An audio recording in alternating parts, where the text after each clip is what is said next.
ma respiration qui devient peut-être plus calme.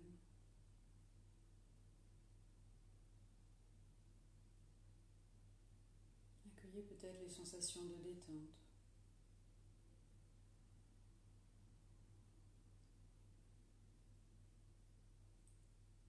Et je prends conscience que mon corps se détend, se relâche.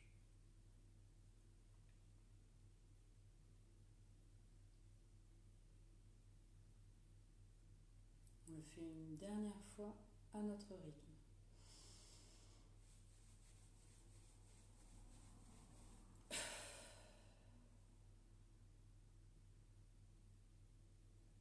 Je reprends une respiration naturelle.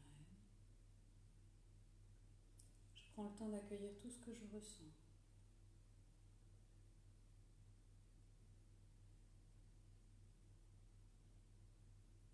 Et je prends conscience d'être capable de relâcher les tensions, d'avoir du lâcher prise et de mettre toutes ces tensions à distance, de ne plus les porter.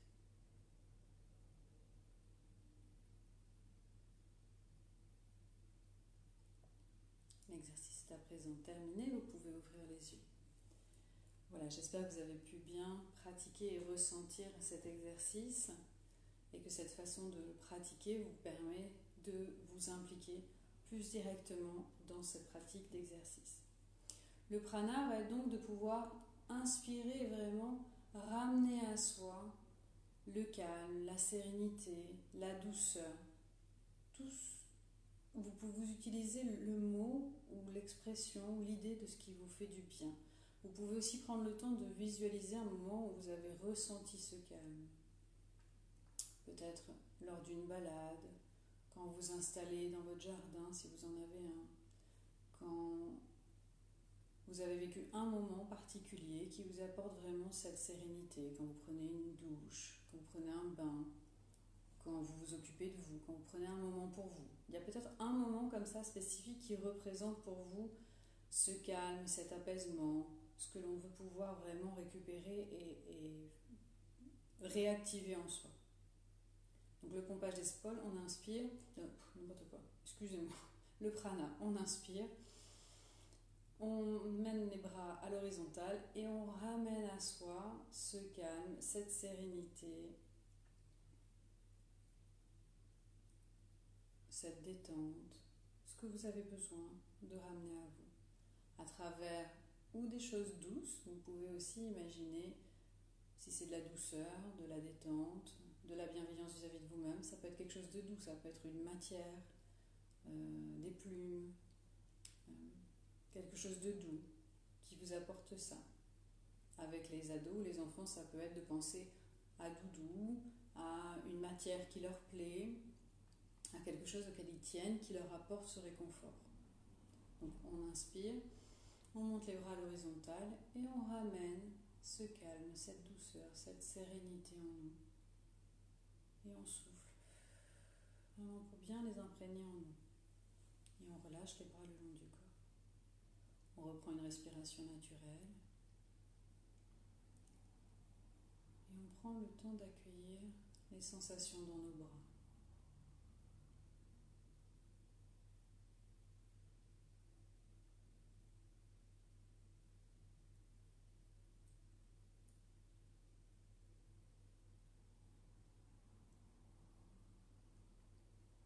Je prends conscience de ce que je veux à travers ce geste. M'emplir de calme, de détente, de douceur, de sérénité. On va recommencer une deuxième fois. On inspire, on monte les bras à l'horizontale, on bloque la respiration et on ramène en respiration bloquée tout ce calme, cette détente, cette douceur.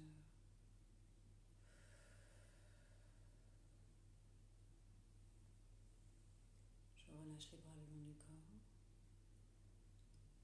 J'accueille les sensations peut-être de la fin du mouvement, quand vraiment j'installe tout ce calme et cette douceur en moi. Qu'est-ce que je ressens quand je passe les mains au niveau de mon plexus, mon estomac, mon ventre?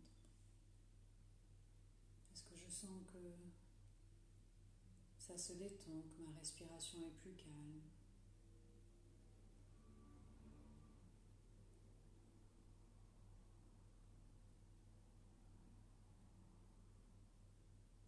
Et je vais recommencer une troisième fois.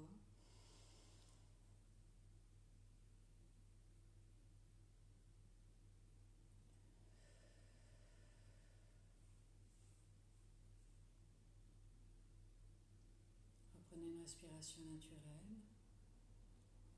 Accueillez l'ensemble de vos ressentis en pensant à quelque chose qui nous apporte du calme, de la détente, de la douceur. On ressent peut-être aussi notre visage qui se détend. Peut-être même que ça vous apporte un sourire, ou en tout cas un visage plus ouvert, un mental plus léger. L'exercice à présent terminé, vous pouvez ouvrir les yeux. Voilà pour ce prana et ce calme, cette douceur que l'on veut vraiment venir implémenter en soi. Vraiment le mettre et le garder et le faire fructifier. Le chauffage corporel va nous permettre justement de pouvoir l'activer, de pouvoir en prendre pleinement et le diffuser complètement en nous par la respiration qui va apporter de la détente et du relâchement, mais aussi en continuant à visualiser ou ce moment qui vous apporte du calme et que vraiment vous voulez installer ce calme partout en vous, dans votre tête, dans votre corps, dans vos organes, de façon à ce que le stress ou la tension de ce qui avait pu être avant lourd s'en aille complètement et que tout votre corps se relâche pour que les fluides recirculent mieux, le sang également, du coup on a moins froid, moins chaud, on est plus capable aussi de gérer toutes ces différences de température. Donc on met une main sur le ventre, une main sur les lombaires, on inspire en gonflant le ventre et on relâche doucement en soufflant par le ventre. Voilà. Et on le laisse redescendre et revenir. On expulse tout l'air et on revient à une respiration naturelle. Vous pouvez relâcher les bras entre les trois pratiques ou si vous êtes OK, vous pouvez les garder en position. On va fermer les yeux, on inspire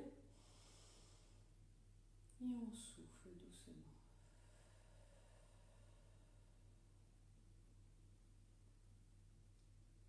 Accueillez les sensations au niveau de vos mains. Prenez conscience de cette respiration abdominale. Qu'est-ce que je cherche en faisant cette respiration? Inspirez le calme, soufflez les tensions. On recommence une deuxième fois. Inspirez, gonflez bien votre ventre, sentez votre main être repoussée et soufflez doucement par la bouche pour les laisser redescendre. Sentez vos mains se rapprocher. Reprenez une respiration naturelle, relâchez les bras le long du corps si vous le ressentez. Accueillez les sensations jusque dans votre ventre. Sentez peut-être que vos organes reprennent leur place, que ça se détend.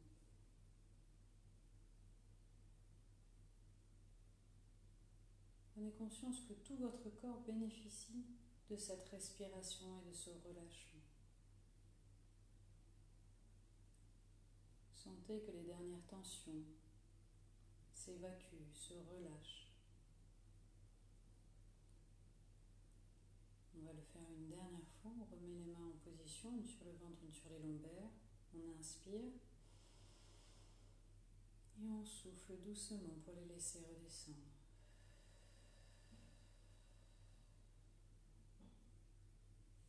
Reprenez une respiration naturelle. Relâchez les bras le long du corps. Accueillez l'ensemble de vos ressentis. Peut-être que vous sentez que vos jambes sont plus légères, vos épaules sont bien détendues, votre esprit est calme.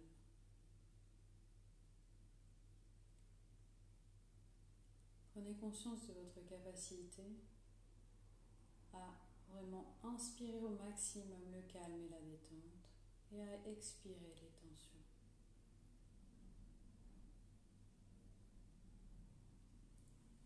L'exercice à présent terminé, vous pouvez ouvrir les yeux.